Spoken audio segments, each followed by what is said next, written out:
E aí, galerinha, professor Thiago de Educação Física, mais uma aula teórica para vocês, tá? 1º de 2020, sexto ano A e B. Já tem atividade no portal, tá? Vou que venho aqui dar uma revisada e a gente vai falar sobre o que? Natação. Que nem eu falei para vocês, a gente vai falar um pouco sobre a história e sobre os seus fundamentos, seus estilos de nado, tá bom? Então tá, a história da natação tem aqui uma pintura de 7.000 anos atrás. Então, vocês veem o tempo, ó, né? A natação fez parte dos Jogos Olímpicos da Era Moderna em 1896, aonde? Em Atenas. Finalmente, já em 1902, Richard Cavill introduziu o estilo crawl, que eu já falei na aula passada. Em 1808 foi fundada a Federação Internacional da FINA. Então, assim, leiam com atenção, que só aqui tem mais de 3 perguntas, certo? Atividade avaliativa, tá bom? E aqui eu venho trazendo alguns benefícios que a natação lhe dá. Que é o quê? Estimula a perca de peso, aprimora o sistema respiratório, fortalece as articulações, desenvolve os músculos, reduz o risco da diabetes tipo 2, melhora a saúde do coração, promove a circulação e diminui o estresse. Venho trazendo qual nado? Costa. Venho trazendo a imagem do nado de costa. O nado de costa caracteriza como um nome que sugere. Já é um nado aqui, ó. Já fala costa, né? Só que tem um detalhe. O nadador na piscina, ele tem que o quê? Relaxar para flutuar. Para quê? Bater as pernas e os braços. Bem devagarzinho para poder, né? Não afundar. Então é o que? Primeira coisa que a gente fala é relaxar, concentrar. E a água vai levando o atleta quando está fazendo os movimentos superiores, que é do braço, e inferiores, que é da perna. Trago outra imagem do nado. Olha aí, ó. O braço e as pernas, né, flutuando. E também vou falar aqui um pouco sobre a FINA, que é a Federação Internacional, tá, de natação, questão de avaliativa, tá bom? O presidente atual da federação é Júlio César. Gravem aí também, questão de avaliativa. E aqui já venho trazendo o que? O nado que eu falei na outra aula, que é o nado borboleta, né, que a gente já falou, que foi criado por várias pessoas, aparece aqui vários nomes, mas a gente cita aqui o Sidney Cavill, um que dizem que foi ele que conheceu, tá bom? Aí também mostrando aqui o nado borboleta, a movimentação dos braços, dos membros superiores, né, no nado. E aqui vem falando outra dica, que é respiração, nado com o braço só, alinhamento da coluna, batida das pernas e, que nem eu falei, relaxamento, para poder flutuar na água, tá bom? Tá, o nado crawl foi o que eu falei na aula passada, como é feito, utilizando os braços, as pernas, que nem eu falei na aula prática aqui no começo do ano. Entra dedão e sai dedinho. E vai respirando o pescoço um pouquinho fora d'água ali para poder flutuar legal, tá? E aqui trago outras imagens, nado, costa, crawl e borboleta, viu? 3 imagens bem diferentes, tá bom? Para você estar compreendendo. E aqui trago outra imagem que eu venho falando desse fundamento, desse estilo, que é o que? Costa, costa e costa. Aqui eu venho falando o que? Já na água, flutuando aos movimentos superiores e inferiores. Outra imagem pegando já na parte de baixo, para vocês compreenderem. E aqui é aquela parte onde você vai narrar e já volta, né, para fazer o nado de costa. E a gente finaliza um pouco falando um pouco sobre a história, que a gente vai falar isso lá na frente, também na avaliativa. Que tem a profundidade de 2 metros, as raias, né, são 8, temperatura de 25 a 28 graus, sobre as piscinas olímpicas, que tá, e lá na frente a gente falou da história, sobre os estilos, e aqui sobre o que?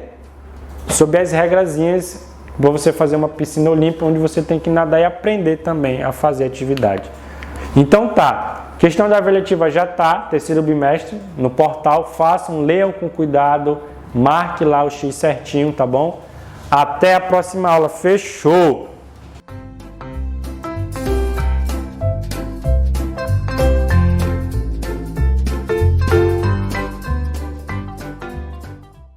Olá, alunos do 6º ano, tudo bem com vocês? Então, mais uma vez aqui, a professora de Ciências, para estar dando continuidade ao nosso conteúdo, tá? Então, hoje nós vamos falar sobre movimentos respiratórios e doenças e saúde do sistema respiratório, que está na página do livro didático 24 até a página 27. Então, nessas páginas, não esqueça de colocar a data de hoje, dia 1/9/2020. Eu espero que vocês estejam acompanhando no livro de vocês, escrevendo as dúvidas que vocês possam estar tendo, para que nos plantões vocês façam essas perguntas, tá bom? Então, vamos lá. Movimentos respiratórios. Bom, gente, o ar, ele que entra no nosso organismo pelo sistema respiratório, ele é composto por vários gases, não só oxigênio, mas por vários gases. O ar que sai do nosso corpo, ele apresenta em sua composição a maior quantidade de gás carbônico. Então, a respiração é um processo involuntário de inspirar e expirar. Inspirar é quando você coloca o ar para dentro dos seus pulmões, dentro do seu organismo, quando o ar entra pelas suas vias respiratórias, e expirar é quando vem a sair, tá? E a gente vai entender como que isso acontece. Ao inspirar, o diafragma ele contrai. Quem estudou comigo ano passado, a gente falou sobre o diafragma, que ele é um músculo que fica abaixo ali dos pulmões, e ele vai se contrair. E quando ele faz isso, ele vai para baixo e ele vai permitir que os pulmões eles se expandam, né? E aí o volume da caixa torácica ela vai aumentar. Por quê? Porque o diafragma ele vai para baixo, permitindo com que a nossa caixa torácica ela acabe aumentando de volume. Já o contrário disso é quando a pessoa vai expirar. Aí o diafragma ele vai relaxar, ou seja, ele vai subir e o volume da caixa torácica ela diminui. A gente tem uma imagem aqui para vocês entenderem melhor nos próximos. O oxigênio ele chega nos alvéolos pulmonares. Para quem não lembra, os alvéolos pulmonares eles são a última camada ali do sistema respiratório. Tem ali a traqueia, os brônquios, os bronquíolos e depois vai vir os alvéolos, que é uma fina camada de células, que é ali que acontece a troca gasosa. Então, o oxigênio vai chegar até ali para acontecer o quê? Os capilares que estão ali vão capturar ele, né, absorver, levar para a corrente sanguínea, depois para o coração, e o coração vai distribuir para o corpo todo, vai bombear para o corpo todo. Só que nesse mesmo lugar, nos alvéolos pulmonares, também é a chegada do gás carbônico vindo de todo o nosso corpo. Por quê? Todas as nossas células, elas produzem isso, a atividade da nossa célula, a gente produz gás carbônico e ele precisa ser devolvido para o meio ambiente, através do nosso sistema respiratório. Então, olha só, o gás carbônico presente no sangue, ele entra nos alvéolos e é eliminado durante a expiração. É muito rápido, você expirou e quando você expira de novo, não é o mesmo ar, não é a mesma composição. Porque o que você colocou para dentro do seu corpo, lá dos seus pulmões, o oxigênio ele foi até os alvéolos pulmonares. Naquele momento ele fez uma troca gasosa, que os capilares são o quê? São as terminações dos vasos sanguíneos. Vai ter vaso sanguíneo que vai levar oxigênio e outro que vai buscar, que vai fazer a troca ali gasosa. Então, com isso, nesse lugar vai haver essa troca, e a pessoa vai expirar e não vai ser o mesmo ar. O que vai sair vai ser cheio do gás carbônico e o oxigênio vai entrar ali para o restante do corpo da pessoa. Então, se perguntar para vocês, é o mesmo ar quando você inspira e você joga fora? Não é. Houve uma troca gasosa aí, tá? Aqui a gente tem uma imagem para vocês entenderem onde é que é o diafragma. O diafragma, gente, é essa pontinha aqui, ó, que está debaixo ali, amarelinha. Então, quando a entrada de ar, que é pela boca e pelo nariz, você coloca esse ar dentro do seu pulmão, ele vai inflar aqui, a sua caixa torácica ela vai expandir, o seu pulmão também, e o diafragma ele vai dar espaço para isso, descendo, ele vai contrair para baixo, ele vai se mover para baixo, para quê? Para que o ar fique ali. Lembrando que o ar é uma matéria.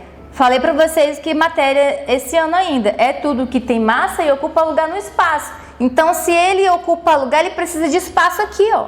Então, para ele entrar, ele precisou que o diafragma desse espaço para ele. Na saída de ar, já é o contrário. Na expiração, o diafragma vai relaxar e vai se mover para cima. Com isso, o ar já vai estar saindo também. Aí não vai ter problema nenhum, ele vai te ajudar nesse caso aí na expiração, beleza? Curiosidades. Um fenômeno muito comum, né, relacionado ao sistema respiratório é o soluço. O que é, né? Ele pode aparecer a qualquer momento, ele geralmente está associado a comer demais, ingerir bebidas muito quentes, muito geladas ou também com muito gás. O que isso faz? Incha o estômago, né?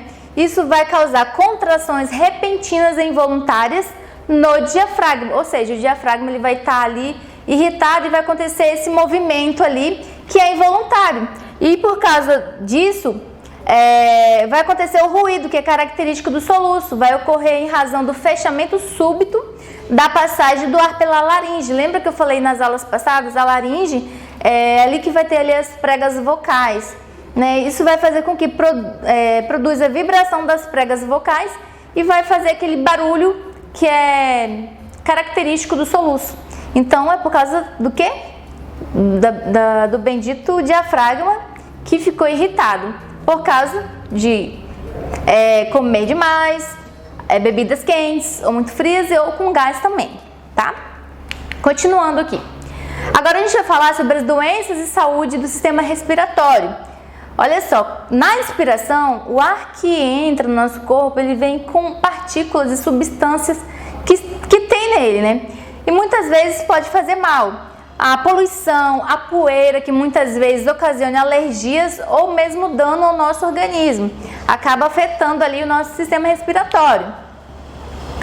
Olha só, por causa disso é necessário a diminuição da poluição atmosférica, a limpeza e a ventilação de casas, locais e transportes públicos. E também precisa combater o consumo de cigarro, né, que é o tabagismo. O cigarro ele tem muito a ver com doenças do sistema respiratório, ele é muito prejudicial para o nosso sistema respiratório. Aqui nós temos a imagem, né, de algumas cidades. Aqui exemplo, né? Cidades, né, onde a poluição atmosférica é intensa, parte da população usa máscaras para evitar ali, né, o contágio muito ali, que é meio quase que impossível, mas é uma barreira, né, para se proteger ali da expiração de fuligem e também de outras impurezas.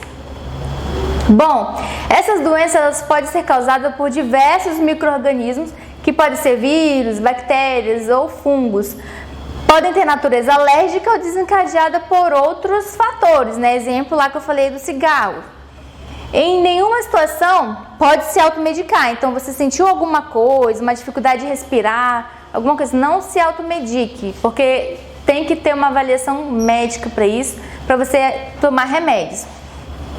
E que é bom, né? Além de uma boa qualidade do ar, os exercícios físicos melhoram a capacidade e o controle da respiração, né? E com isso vai fazer o quê? Sensação de bem-estar e auxiliando até mesmo no equilíbrio emocional. Eu não sei se eu falei para vocês, mas todo exercício físico, ele faz bem para nossa mente. Porque quando você faz exercício físico, você libera hormônios, né? Hormônios bons para você ficar mais leve, mais feliz. Então o exercício físico é tudo de bom. Além de ser um fator para a sua saúde física, é para a sua saúde mental também. E os exercícios físicos em si, ele ajuda ali na capacidade do seu sistema respiratório, na sua respiração. Temos ali, exemplo, a natação, que ela é um esporte que amplia a capacidade de respirar, sendo muito indicada para pessoas com problemas respiratórios. Então, quem tem problemas do sistema respiratório, geralmente é indicado esse tipo de exercício físico para melhorar ali os seus pulmões, seu sistema respiratório em geral. E aí a gente vai falar sobre a asma, gente. Temos essa imagem da menina ali com uma bombinha, que são os inaladores orais, que vão auxiliar no tratamento dos sintomas da asma. O que é a asma? É uma doença que normalmente tem origem alérgica e se caracteriza pelo excesso de secreção nos brônquios, né? Secreção de muco nos brônquios e pelo estreitamento dos bronquíolos, Lembrando que os brônquios, eles vêm depois da traqueia, e os bronquíolos, eles estão mais perto dos alvéolos pulmonares, onde ocorre ali a troca gasosa. E aí fica com o estreitamento dos bronquíolos. Isso vai fazer o quê? Vai dificultar a passagem do ar ali para o seu alvéolo pulmonar, e aí a pessoa vai sentir o quê? Falta de ar, sensação de cansaço, vai ter tosse, aperto no peito, e por causa dessa dificuldade de efetuar as trocas gasosas nos alvéolos pulmonares. Aí essa pessoa vai o quê? Ela vai usar os inaladores, né, que muita gente chama de bombinhas. As pessoas que têm asma, ela tem essas bombinhas, porque tem uma medicação que faz o quê? Abrir os bronquíolos. Fazendo isso, né, eles vão abrir e a pessoa vai respirar normalmente. Eles são muito utilizados, as pessoas que têm asma, elas têm essa bombinha, né, na bolsa e tal, para qualquer urgência. A pneumonia. A pneumonia, ela pode ser resultado de uma infecção inicial nas vias respiratórias que chega até os pulmões, causada por bactérias, vírus, fungos ou também reações alérgicas. Os sintomas mais comuns são a tosse, a dor no peito, e seus efeitos no organismo incluem baixa concentração de oxigênio no sangue, o que ocasiona cansaço, falta de ar e respiração acelerada, né? A pessoa tentando, com a respiração acelerada, ela está tentando pegar mais ar ali, né? Porque ela está com falta de ar e ela acaba tentando puxar mais ar para dentro dela, mas por causa dessa doença ela acaba ficando com isso, né? Com essa falta de ar. Bom, aí também temos aqui a bronquite, né? Ela é uma inflamação que ocorre nos brônquios e causa acúmulo de muco em virtude da perda da mobilidade dos cílios das células dessa estrutura.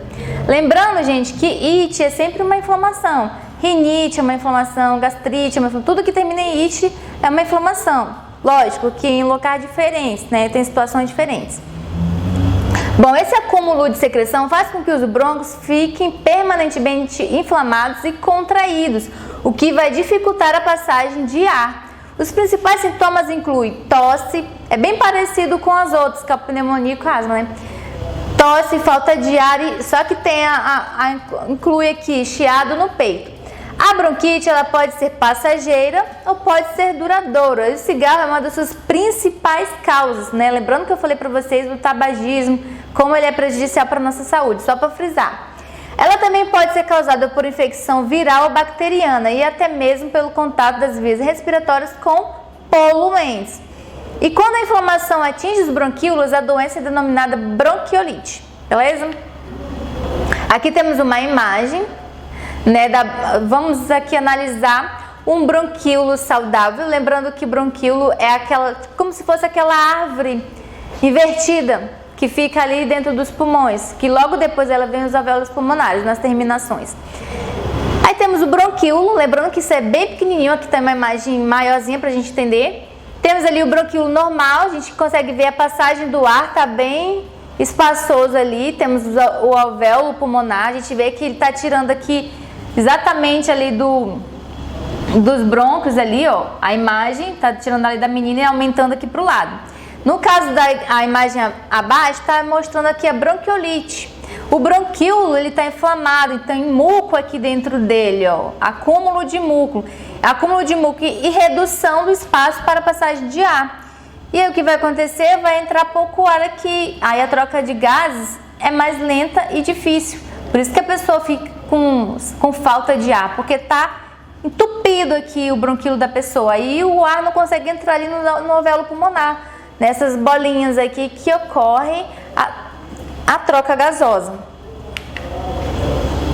Bom, aí temos ali o enfisema pulmonar, que é uma doença geralmente duradoura e que vai pouco a pouco. Ele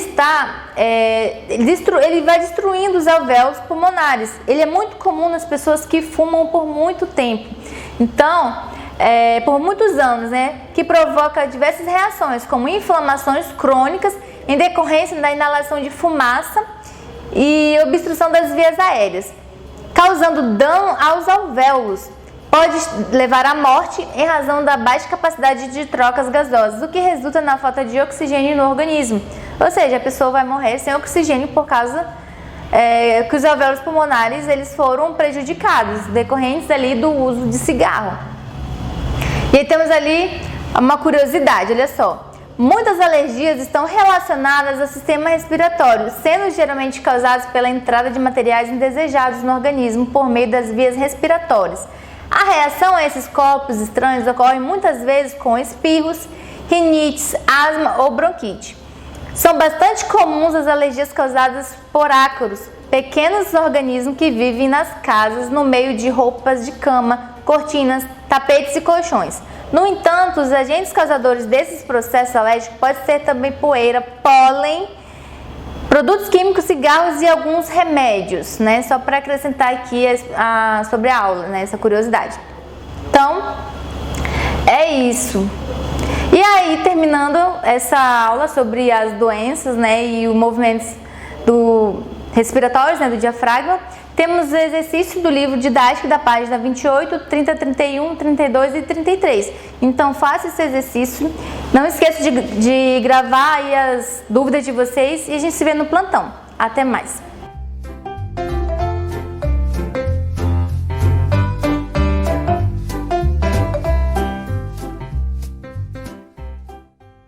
Hello students, good morning, good afternoon or good evening. Tudo bem com vocês? Eu espero que sim. Sejam bem-vindos à nossa primeira aula de inglês dessa semana. Hoje a gente vai dar continuidade ao capítulo 6, How old are you? Vamos falar sobre os números ordinais, revisão na verdade, revisar também os meses do ano, tá? Páginas 20, 21, 22, 20, 21 e 22. Let's go? Galera, revisar aqui os números com vocês, tá? Por favor, atenção no áudio, tentem repetir na casa de vocês. Let's go!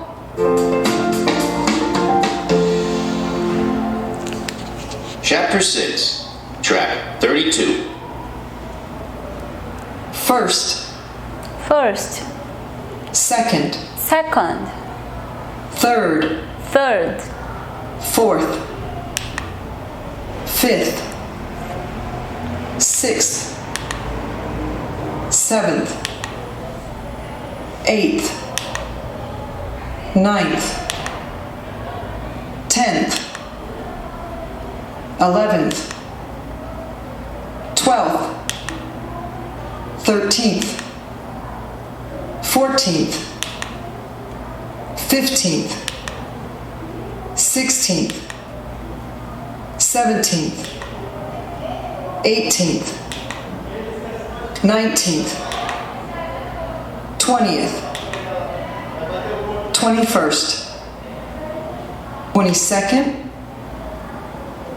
23rd, 24th,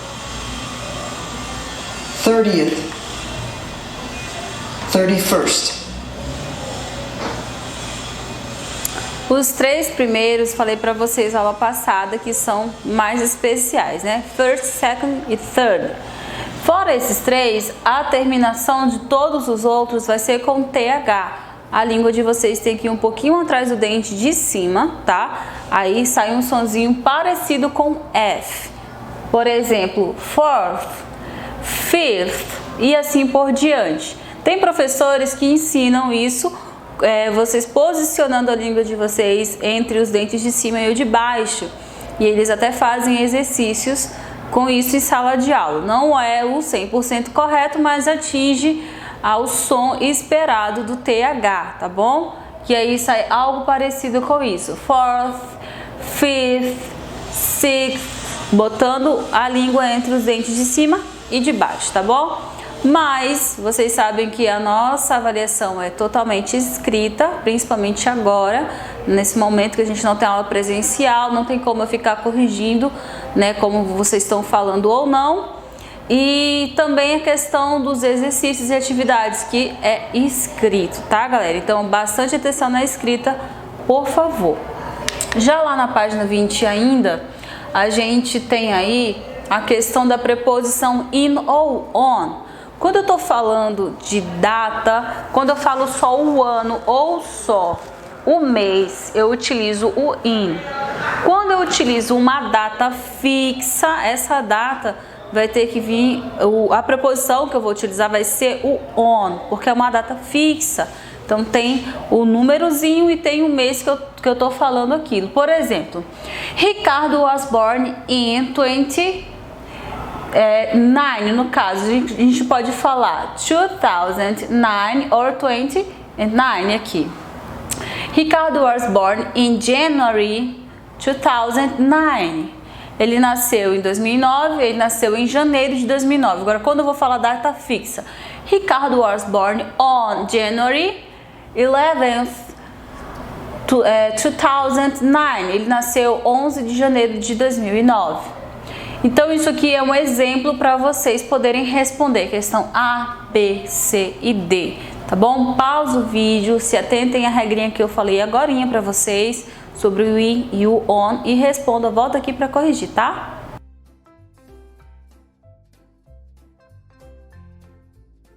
Vamos ver como é que fica? Letra A. Susan was born. Aqui eu tenho uma data fixa. On March. Na verdade, aí vai ser 29th, que é 29 de março. Nasceu em 2008, 2008. Now she is. Na verdade, aqui tem que fazer um cálculo para poder responder essa questão aqui, tá? A B.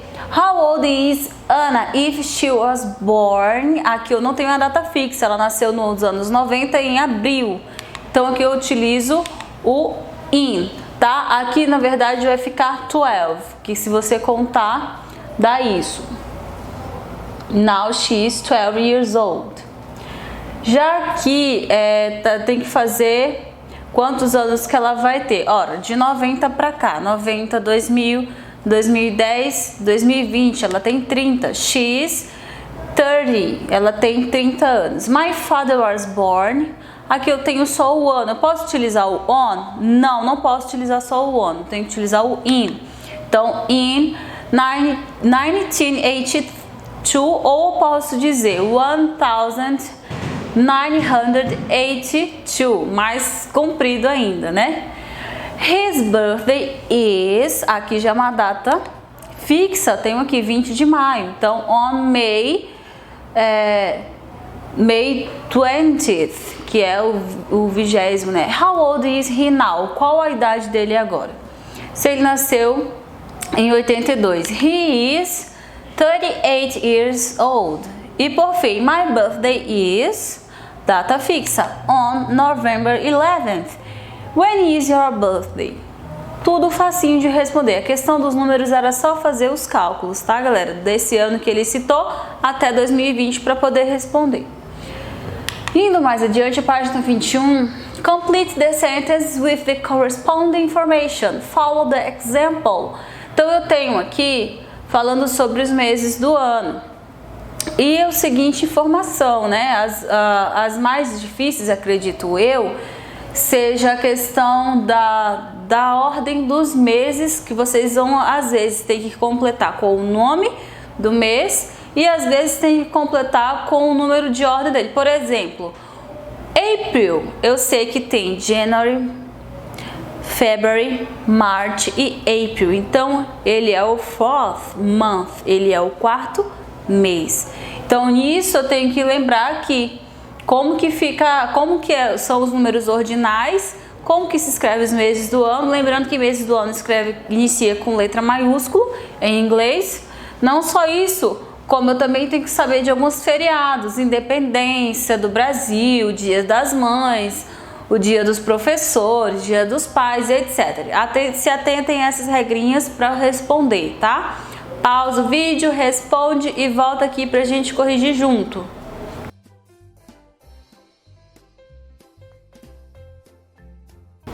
Vamos ver se tá tudo ok? Vamos lá então, letra A, já tá respondida. January is the first month of the year. July is the... Qual é aí a ordem de julho? Qual o númerozinho dele? É o mês 7, não é? Is the seventh month of the year. Ele é o 7º mês. My birthday is in the month of the year. Então, essa questão, gente, é pessoal, tá? Então, não respondi ela. Agora, se fosse eu, Isabela, para responder, como não é uma correção, entendo isso mais como uma orientação, eu diria assim, my birthday is in the 6th month of the year. Ele é o 6º mês do ano. It's in June, que é o mês de junho. Carnival is usually in the Qual mês? The second month of the year. It's in February. Ele é em fevereiro, carnaval. December is the 12th month of the year. Ele é, aí o númerozinho dele é o 12. Não é que ele é na ordem dos números? Então, vai ficar assim, 12. F. Independence Day in Brazil is in. Qual é o mês, gente, que a gente comemora a independência do Brasil? O mês que, né, a gente tá, que é September. Is the. Qual é o mês, gente? 9th month of the year. O 9º mês do ano. Mother's Day is celebrated in. Quando que é celebrado o Dia das Mães? Que mês é o Dia das Mães? In May, in Brazil. It's the. Qual é aí o númerozinho? Ó, 1 para janeiro, 2 fevereiro, março, o 3, mês 4, abril, mês 5 é o maio. Então, it's the 5th month of the year. Ele é o 5º mês.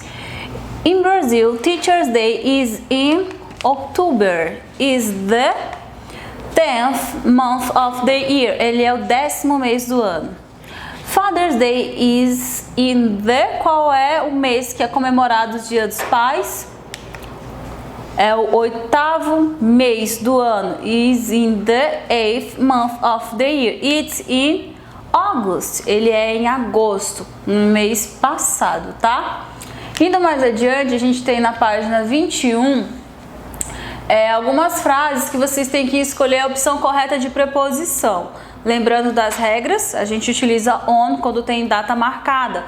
20 e tantos do mês, 15 do mês tal. Então, se for só mês, pode ser in, tem que ser in. E se for só o ano, também tem que ser in, tá bom? Já dei praticamente a resposta para vocês. Então, façam corretamente, pausa e volta aqui pra gente ver se tá tudo ok.